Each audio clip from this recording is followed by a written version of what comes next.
All right, welcome back to, I believe, video number 14. And I had mentioned on the last video that this one was going to be the last. There was just too much to squeeze in, so I had to break this quote-unquote last video down into two. But so this one's going to be an assembly video, everything from the front tire all the way to the back and the motor itself. So there's going to be a lot of assembly on here, you know, putting on the tank, putting on the motor, putting on the chains and the pedals, all kinds of stuff. So there's just too much to put into one video. So unfortunately, I couldn't keep my promise. I had to skip or put these two into two different videos.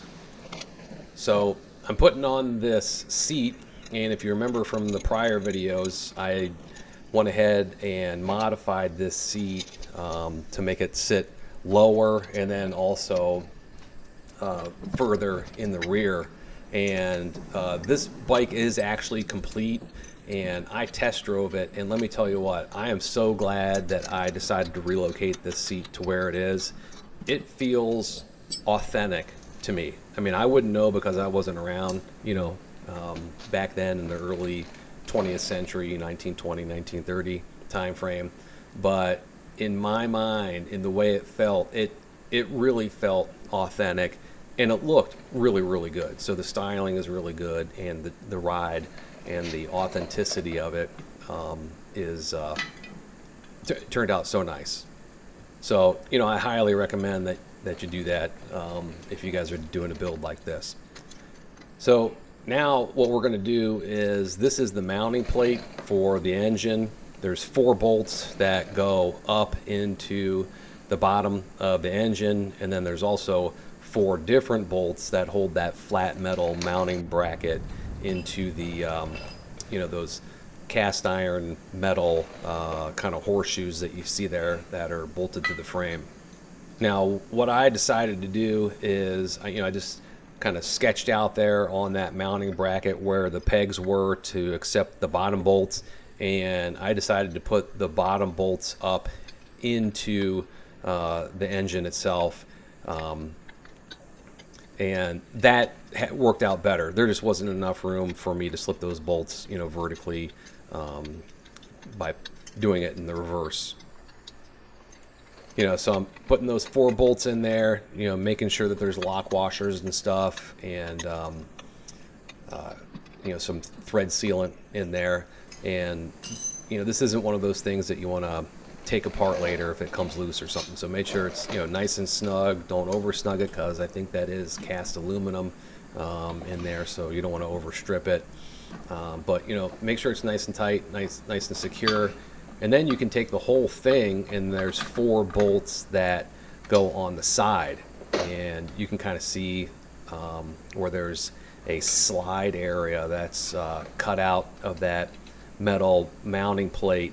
That gives you some tolerance of where to put those side bolts in, and it's pretty straightforward. You just, you know, bolt those in. So you'll notice on this bike, on the engine, I took off this plastic red fairing, or, you know, casing off of it, and just furred out a little bit the pull start portion of it, just to get rid of that red plastic. So when you buy these kits, mostly all of them come with like this giant red sheath or giant red plastic thing on the right hand side there where you pull start the engine. It's just ugly. Totally ugly, and it's probably there to keep you safe, you know, because there are moving parts there that could possibly, you know, you can get some thread or something in there, or, you know, your shoelace could get caught up in there and could potentially be dangerous or whatever. But completely and utterly and totally ruin the historical bike look that I was going to. I mean, there's no bikes built back in 1920, 1930 that had red plastic, you know, casing on it. So I got rid of that, furred out the little black portion there, and I like the way it looks. And then what I used for mounts for the the gas tank are just these worm clamps. So I just, you know, welded those up into the top bar there. And there's a little bit of, I scratched it. So that's a little lesson for you on there. You know, if you build your own bike, you know, just use spray paint. If you scratch it, you just fixed it. You know, no worries. That spray paint's super cheap and it works great. So anyhow, I just use worm clamps that you can find in any plumbing, you know, or hardware section of any Home Depot or Lowe's or whatever. And so far so good. You know, I got, I don't know, was it 3-inch? I think like 3-inch worm clamps, because this tank is a little bit smaller. It's made from propane cans. So, but you know, so far so good. Nice and snug and incredibly inexpensive, and it was, you know, pretty easy to weld. You don't want to go too much on the welding on that, but anyhow, so here's that front light that I made. I did a separate video in this series, and I had to figure out how to mount the front light onto the handlebars.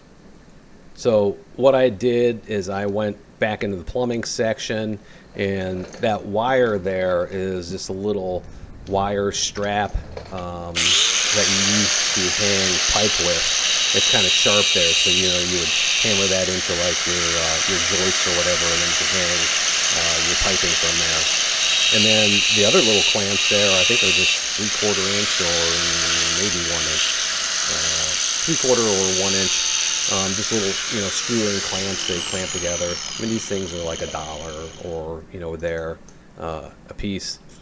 And I made this light from a Harbor Freight click light that you got for free when you went to Harbor Freight and bought stuff. They give it to you for free. Just a little bit of scrap metal, and then also I attached an old carburetor to the back of it. And the intent was to make it look like an old carbide light. So a lot of the old bikes back then, you know, again, these guys were, you know, 1920s, 1930s. You know, a lot of these guys, maybe they were miners or they worked in industry or something like that. Those carbide lights were readily available and were known to be, you know, reliable and safe. And, you know, everybody had them. I mean, you might even have gone to your grandpa's, you know, old workshop and you found that old light in the corner, because just everybody had those things. So I had to mount that somehow, and this is kind of the most inexpensive way that I could, you know, come up with, just welding on that, you know, pipe hanger wire, which was pretty substantial. So I chose that, and I'm just gonna weld it to the light area. You know, that bad part is, you know, an old carburetor that went bad. It all got all gummed up and stuff. So I just decided to weld it to it. No sense in, you know, going crazy trying to find some special mounting bracket. I just thought I'd make my own. So there I am. Works good still, and it actually casts off some decent light. And there's the little clamps, and these things are designed to, you know, be screwed in with some threaded rod, and then you can bolt a you know, whatever diameter pipe to it. So, you know, you would have a threaded rod, and it goes in those little holes in the front there, and then you can cut the threaded rod to length or whatever. Anyhow, for this application, I'm just going to go ahead and cut and bend the wire that I just welded, and then turn around and weld it to those brackets. But before I do that, I wanted to put the crest on the bike. All the old bikes had crests, you know, Schwinn, all that stuff. And I have a friend who sends me like old silverware and stuff, and this one was really cool. So what I did to make the custom crest for the bike is I just cut the top off of one of those spoons and just whipped up some JB Weld and just taped it on the front of the bike. You know, this bike doesn't really have any brands, so I just kind of like the intricate design that was on, you know, this spoon handle, and I think it looks really good. So I just whipped up some JB Weld, put it on there, and then you know, gonna hold it on with some duct tape.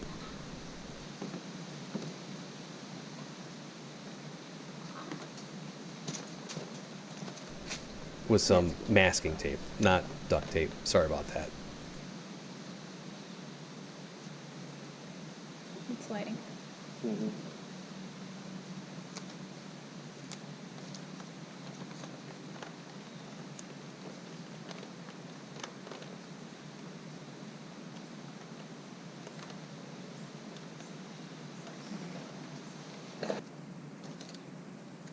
So I wanted to get this crest on there before I finished the mounting of the light, because the light goes in front of there. I just thought it'd be easier to get it out of the way first. So that's why it's kind of out of order, so to speak, in the video. But, you know, I just by hand went ahead and bent those wires and eyeballed where they needed to go. And just using, you know, some ordinary, you know, plumbing clamps, lock clamps. What do you call those? I don't know. I'm gonna figure out what you call them when I start the video. But anyhow, using those clamps right there and just bending back the wire on both sides, and then after that I'm gonna break out the little cheapy welder again and just weld it into the front of those clamps there that are on the bike handle.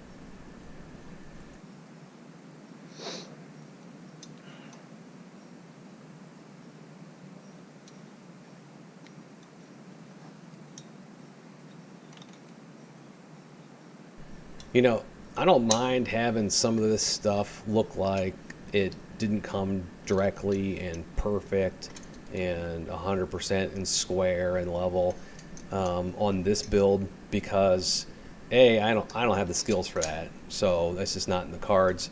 But B, you know, the intent of this bike was to be inspired by the old bikes, and a lot of those old bikes, these guys started off in, you know, their garages and stuff like that, modifying bicycles themselves, and a lot of their stuff was, quite frankly, imperfect. So I think, you know, just by happenstance that you know, having some hand-built stuff in here, some stuff that's not exactly perfect, or, you know, there's, you know, it's, you know, 92 degrees instead of 90 degrees, that kind of stuff. And also using material that is not, you know, right off of Amazon or right from a, you know, a retail company that's not specifically designed to be used on a bike, is, I think, makes it a little bit more authentic looking, because that's what those guys back then had to work with. So I'm sorry about the grinder. What kind of video would this be? One of my videos without the obligatory use of the grinder.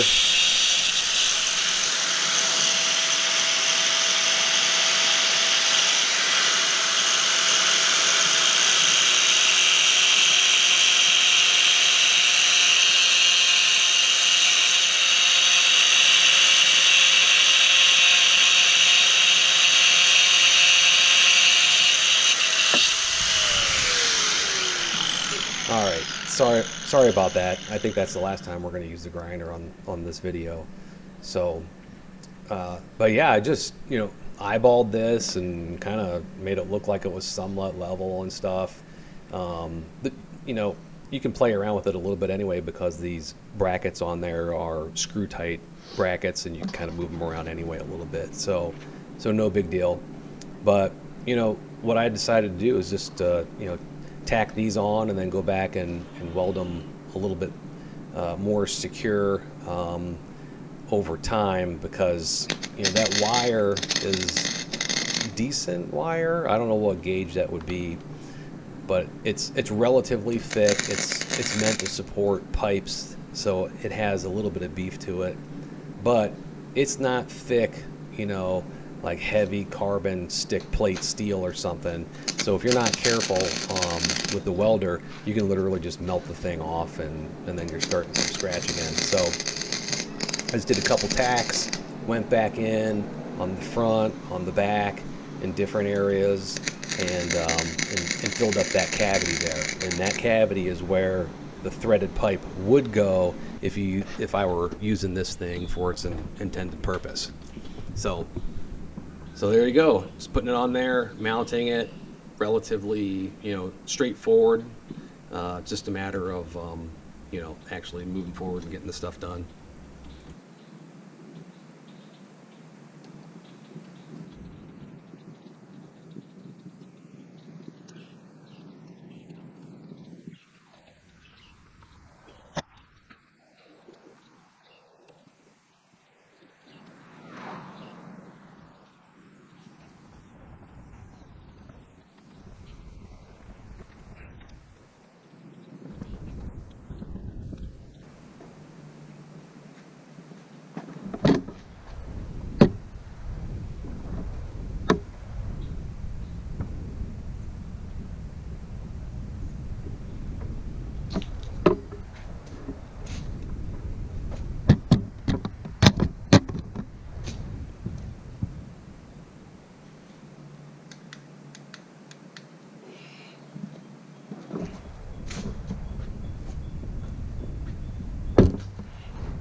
It's looking pretty good already. You can see that light in action, and it's not even dark outside.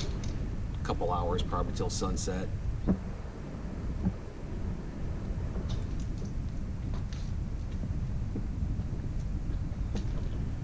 So you probably noticed too, you see the brown leather on the seat. I didn't show putting that on there, but big shout out to my wife who made that from some old couch leather that we had. So that brown leather is again kind of reminiscent of what the old bikes would have used back in the day. So here is the gas cap, and this is just a 3/4 inch I don't know, cap, bung, I don't know what they call that in the plumbing department, plumbing aisle, and just spray painted it and put a little expansion hole there just because it is gas. So the JB weld has dried, so there you go with the front badge to the bike. That looks pretty cool, adds a little character to it, I think.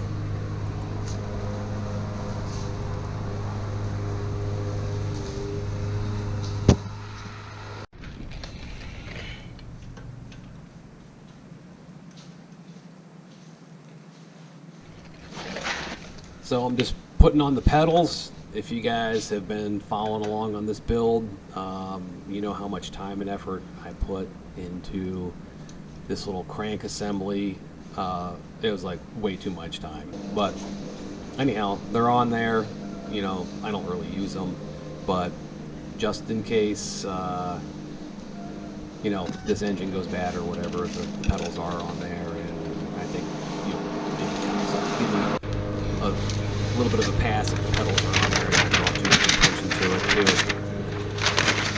And the back tire, I just taped off the rim and spray painted it.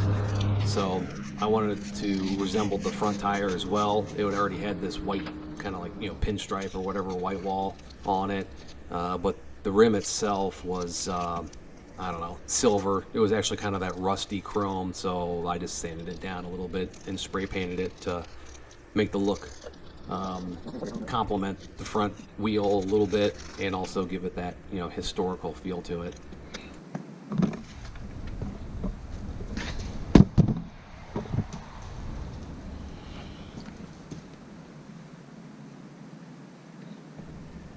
So you can see on the right is the the gear sprocket, whatever, for the chain, for the pedal chain, and then on the left is what comes in the motorcycle engine build kit, and that's the part that you attach a chain to the engine. So of course now the chain is too long, so I'm gonna have to shorten it later in the next video probably. So hey, this, I promise, is one of the last videos. Hit that like and subscribe. I promise this next video is going to show the entire finished build, it operating and everything. Thank you so much, guys. Have a great day.